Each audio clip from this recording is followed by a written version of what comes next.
a place where I love to be. Look in a book, here's a story for you. Who makes stories when the day is through?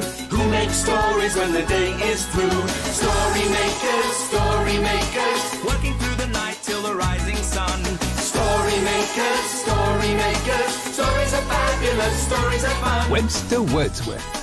Jelly and Jackson, working through the night till the rising sun. Story makers, stories are fabulous, stories are fun. Come and be a story maker.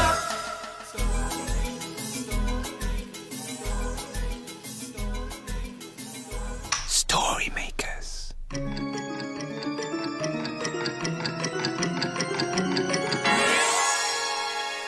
Story makers.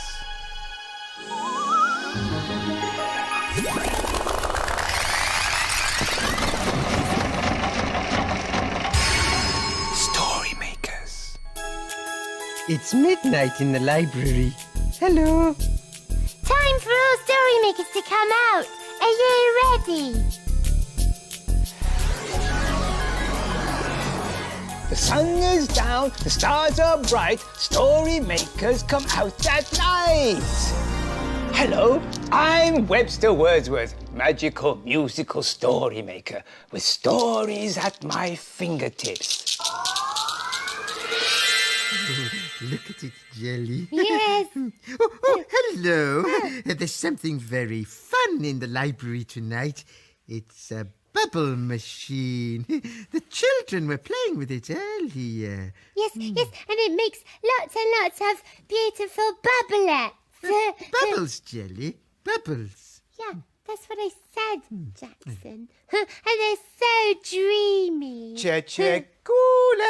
Oh, it's Webster. Cha-cha-cooler. Hello, Webster.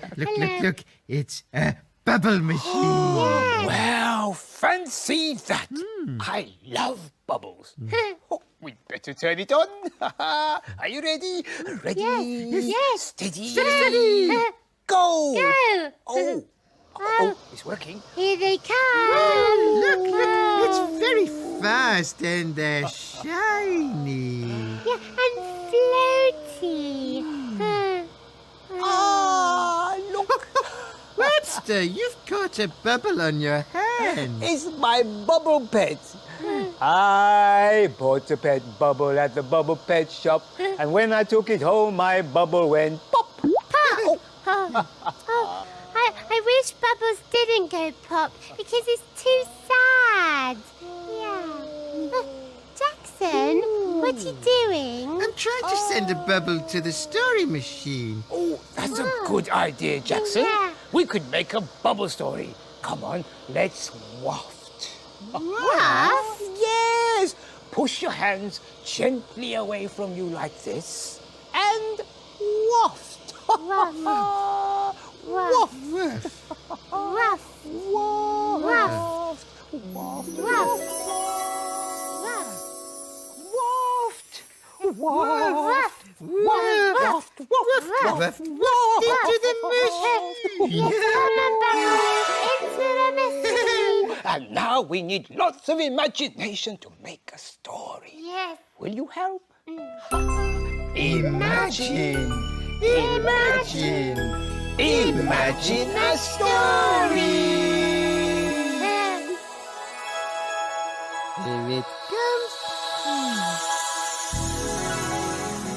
It's a Kevin the Spaceman story. Oh, and it's called Bubble Planet. Kevin and Spanner in space to explore, seeking out planets never heard of before. From far out in space, Kevin had noticed what looked like tiny clear balls floating up from this planet. Kevin was keen to investigate further. There were hundreds of the tiny balls everywhere, and they were making a strange popping noise. Spanner sniffed the balls and thought they smelt like soap. Said Spanner, who was a little unsure and didn't much like soap. They're bubbles, said Kevin. But where are they coming from? Replied Spanner, who didn't really want to find out. A bubble popped on Spanner's nose, and he was off, desperate to get away from the bubbles. Spanner, wait, called Kevin. You'll get lost. Kevin chased after Spanner, popping hundreds of bubbles as he ran. He followed Spanner up what looked like a volcano, which was erupting gallons of bubbles. But once they got to the top, there was another surprise in store. Suddenly, Kevin and Spanner were lifted off the ground and were floating slowly back into space. But they weren't in their spaceship. We're trapped in a giant bubble, cried Kevin, as they saw the ground getting further and further away. Help! Help! Shouted Kevin. Yelped Spanner. Just then, out of the side of their bubble, they saw a flapping of orange wings and a very sharp beak. Bubble bursting bird at your service, announced the bird and poked his pointy beak into the side of their bubble. The bubble burst. Kevin and Spanner fell back down toward the planet. Luckily, they landed on the soft carpet of bubbles below. More bubbles burst, but at least their landing was soft and foamy. Whew, sighed Kevin. Echoed Spanner, who didn't think much of this planet. Well, at least we won't need a bath tonight, laughed Kevin, as Spanner shook off the bubbles. He didn't really like having baths.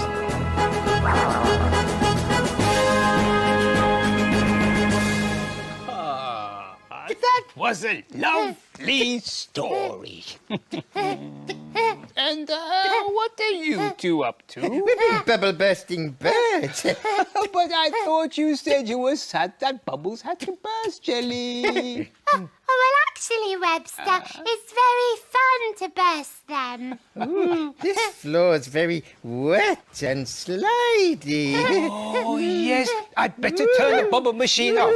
It's getting very slippery. Oh, no, Webster. No, don't do that. Don't. Jelly, have you hurted yourself? Yes, I hurted my foot, and my other foot, and my arm. Wait a minute, Jelly. And my hair. I hurted my hair.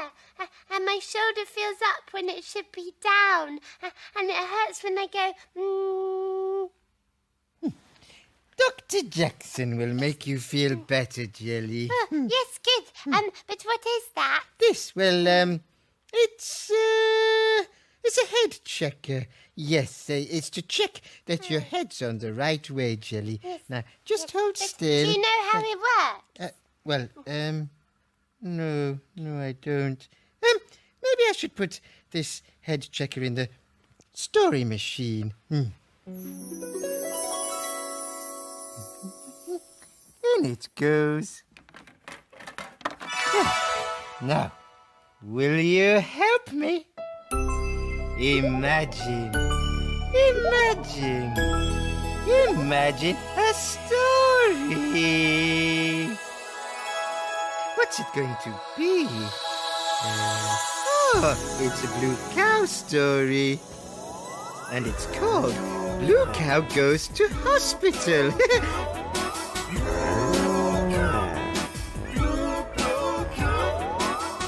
In a field not far away is a herd of cows grazing quietly.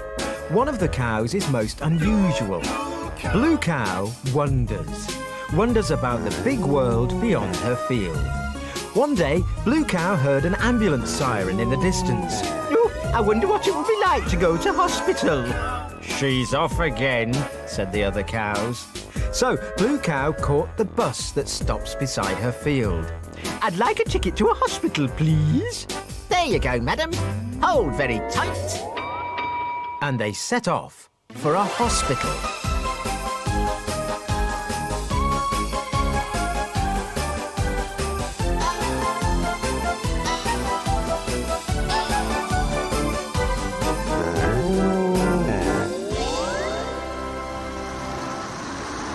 And then they arrived. Blue Cow was standing by the doors of a huge hospital. She looked down, and on the floor was a white coat and a stethoscope. "Moo! Someone must have dropped them," said Blue Cow. "I think I might just try them on."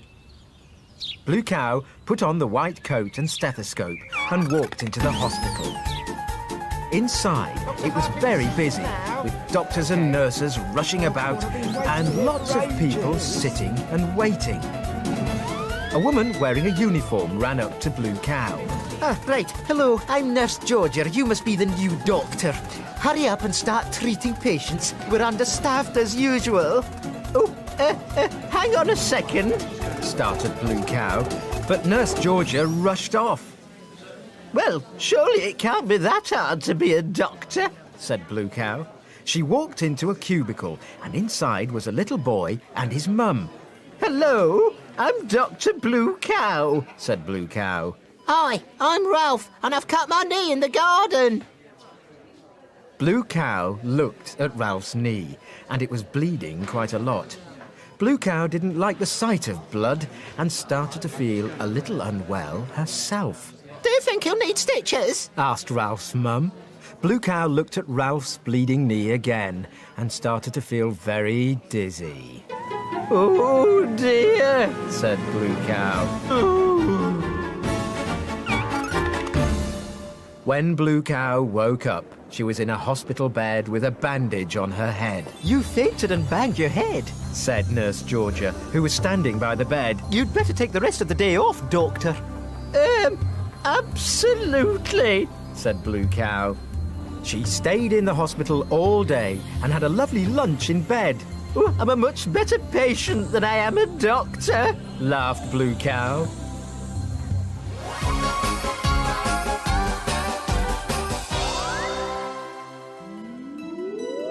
"Oh, you'll never guess where I've been." "Where have you been?" "I've been to a hospital where there was a doctor and a patient." "Everyone knows cows can't go to hospital." But we know they can, don't we? Yeah, I liked that story. It made me feel almost better. But what would make me feel really better is if I had something tasty to eat like Blue Cow. That's all the slippery bits mopped up. Oh, that's good, Webster, because Jelly slipped over and hurted herself. Yes. And what would make me feel much better is if I had something tasty to eat. Well, I'm sure that can be arranged, my little jellykins. My favourite! I'll feed one to you, Jelly, because you're still a little bit poorly. Open wide. Oh, you bit my finger. Sorry, Jackson. I didn't mean to.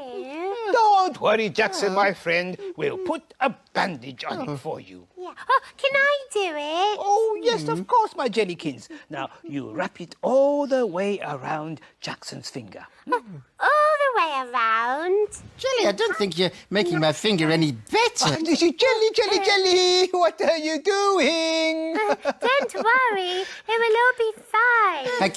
I'm all wrapped up. Yes. No. Ta-da. Don't worry, Jackson, my friend. Oh, but what happened to the bandages? Oh, it's over there.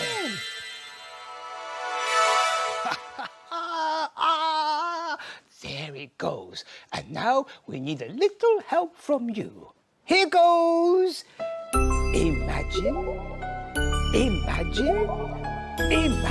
a story.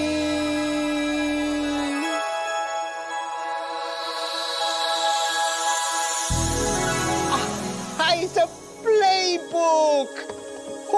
And it's called Polly Poppy. My name's Ben, and this is my dog Poppy. She's a bit poorly, so I've taken her to an animal doctor. Call a vet. Poppy's a bit scared. Time to bring her through then. Come in the corridor with me. Here's the vet, and guess what? The vet's my mummy. Off we go. Mummy puts Poppy on the table so she can see her better. Then she checks in Poppy's mouth to see if it's sore. She's got very sharp teeth. You don't brush your teeth, do you, Poppy? And a long pink tongue. But Poppy's mouth isn't sore. So Mummy feels along her back to check that her back isn't sore from jumping around too much. Poppy's got very silky ears and a silky furry coat.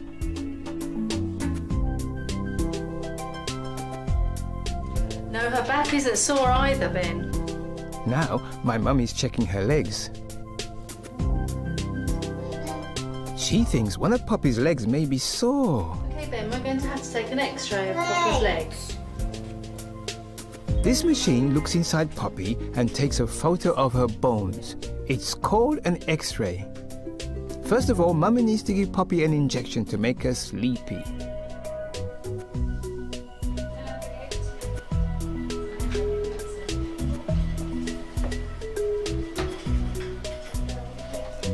Mummy then takes the X-ray picture of Poppy's bones and puts it on a light box so I can see.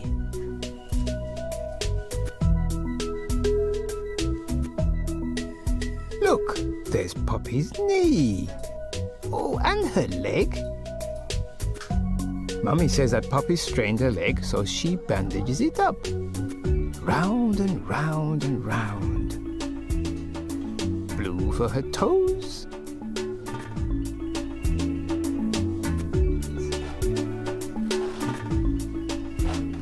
And red for her leg. Was red very comfy? Red's very, very comfy. Mummy says that Poppy will be able to play with me again in a couple of days, when her leg is better. I love Poppy. Poppy was a very brave dog, wasn't she? Yes, she was, Jelly. Oh, and Jackson's being very brave too. Oh, yes, I am, aren't I? Well, if you're very brave, Jackson, why are you whining? Because it's nearly morning and we have to go soon. Oh, but I want to make some more stories. Don't worry, Jelly. We'll be back to make some stories soon. But now, my little treasures, dawn is upon us. The morning is nigh. We've made our stories and we bid you goodbye. Story makers, working through the night till the rising sun. Story makers, Goodbye for now. Come back and see us soon. Goodbye, Story Maker. Thanks for helping.